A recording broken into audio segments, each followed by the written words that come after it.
Hello friends, स्वागत है आपका अपना चैनल आ विद्या में। और आज हम आपके लिए लेके आए हैं एक नई वीडियो जो कि पॉलिटिकल साइंस क्लास 12th का है।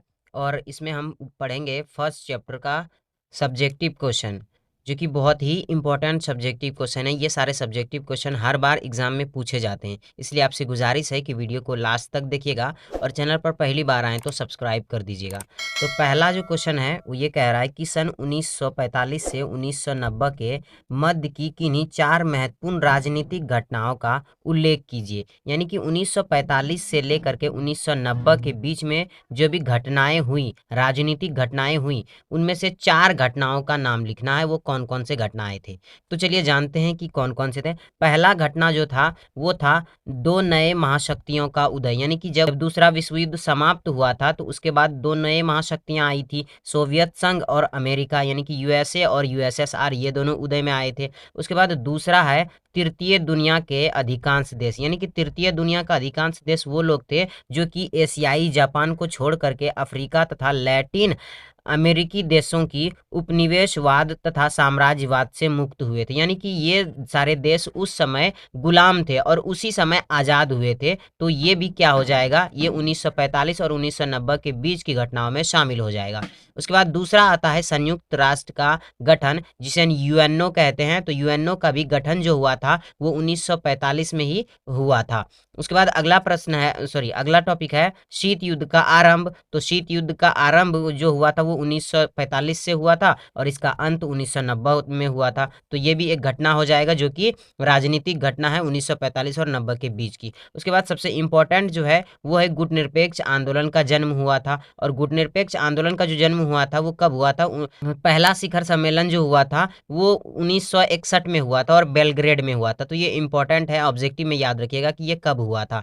उसके बाद आगे आता है कि शीत युद्ध की समाप्ति के उपरांत समकालीन विश्व राजनीति की शुरुआत तथा उदारीकरण वैश्विक आरंभ। यानी कि जब सोवियत संघ का विघटन हो गया तो उसके विघटन के बाद सोवियत संघ में जितने भी देश शामिल थे तो वो सारे देश क्या हुए, उससे अलग होने लगे। तो यही क्या कहलाई, यही जो था वो समकालीन विश्व राजनीति के नाम से जाना जाने लगा। तो ये पहला जो क्वेश्चन था वो बहुत ही इंपॉर्टेंट था कि सन 1945 से 90 के बीच किन्हीं 4 महत्वपूर्ण घटनाओं का उल्लेख कीजिए। इस क्वेश्चन को एक दो बार आप देखिए वीडियो को, पूरा क्वेश्चन आपको बहुत ही अच्छे तरीके से पता हो जाएगा। उसके बाद अगले प्रश्न की ओर बढ़ते हैं। अगला प्रश्न और भी इंपॉर्टेंट है क्योंकि इसमें भारत और अमेरिका के बीच संबंध की बातें की गई है। तो देखिए यहाँ पे है कि भारत और अमेरिका संबंधों की उत्पत्ति कैसे हुई। तो देखिए भारत और अमेरिका के संबंध पुराने हैं और स्वतंत्रता प्राप्ति से पूर्व राष्ट्रीय आंदोलन के समय से ही अमेरिका भारत के प्रति सहानुभूति दिखाता आ रहा है। यानी कि अमेरिका जो है वो भारत जब स्वतंत्रता के लिए आंदोलन लड़ रहे थे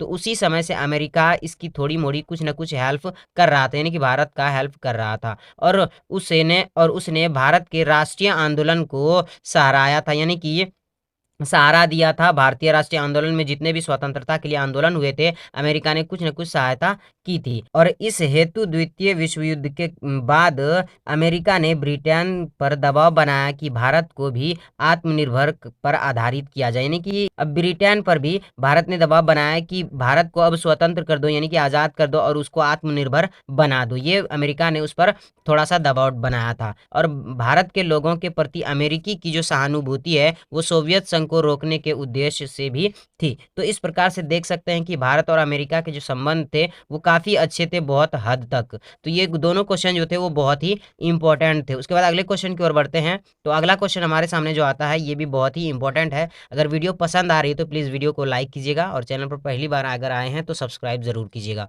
दूसरा प्रश्न है कि द्वितीय विश्व युद्ध के पश्चात अंतरराष्ट्रीय क्षेत्रों में संयुक्त राज्य अमेरिका की स्थिति का वर्णन करें। यानी कि जब दूसरा विश्व युद्ध समाप्त हुआ तो उस समय जो यूएसए था इसका पूरे दुनिया में किस प्रकार से स्थिति बनी हुई थी, इसकी छवि किस प्रकार से थी। तो देखिए जब द्वितीय विश्व युद्ध समाप्त हुआ तो दुनिया का सबसे शक्तिशाली जो देश बनकर उभरा था वो यूएसए ही था। तो देखिए यहाँ पे लिखा हुआ है द्वितीय विश्व युद्ध के पश्चात संयुक्त राज्य अमेरिका विश्व का सबसे शक्तिशाली राष्ट्र था और उस पर समस्त विश्व के और इस पर यानी कि यूएसए पर पूरे विश्व का नेतृत्व का उत्तरदायी भी था। और दूसरा जो शक्तिशाली देश था वो था सोवियत संघ, जो कि अभी सोवियत संघ का जो उत्तराधिकारी कह सकते हैं वो रूस बन गया है। तो सोवियत संघ का उत्तराधिकारी रूस जो वर्तमान में है और अंतर्राष्ट्रीय समाजवादी क्रांति का कार्यकर्ता है। सॉरी, सोवियत संघ ने जो विचारधारा अपनाई थी वो साम्यवादी विचारधारा थी।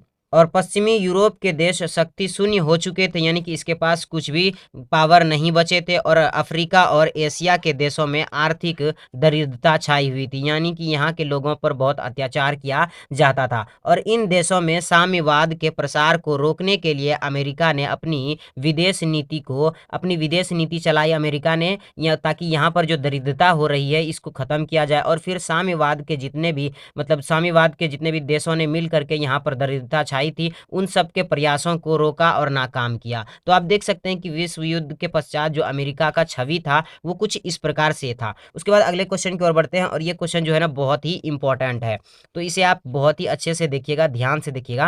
अगला प्रश्न कह रहा है कि 1960 के दशक में किस संकट को क्यूबा मिसाइल संकट के रूप में जाना जाता है। और ये मोस्ट इंपॉर्टेंट क्वेश्चन है, एग्जाम में ये क्वेश्चन पूछा जाता है। तो इसे देखिए क्या है कि क्यूबा में सोवियत संघ द्वारा जो था वो परमाणु हथियार तैनात कर दिए गए थे, और इसकी भनक जो थी वो अमेरिका को 3 हफ्ते के बाद लगी हुई थी। और जब अमेरिकी राष्ट्रपति जॉन एफ कैनेडी को इस बात की पता चली कि हमारे ऊपर मिसाइलें तैनात है, तो उसने सलाहकार ऐसा कुछ भी करने से हिचकिचा रहा था। यानी कि जो जॉन एफ कैनेडी था वो ऐसा कुछ भी करने से हिचकिचा रहा था, क्योंकि उसे डर था कि अगर हम कुछ भी करेंगे तो जो हमारे ऊपर मिसाइलें तैनात है वो क्या कर दिया जाएगा, वो हम पर गिरा दी जाएगी। तो इसलिए जॉन एफ कैनेडी जो था वो बहुत ही डरा हुआ था और हिचकिचा रहे थे, जिसमें दोनों पक्षों के बीच परमाणु युद्ध शुरू हो गया। यानी कि दोनों तरफ से जो थी वो लड़ाई के कगार पर खड़े हो गए, लेकिन वे इस बात को लेकर दृढ़ थे, यानी कि संकल्प ले रहे थे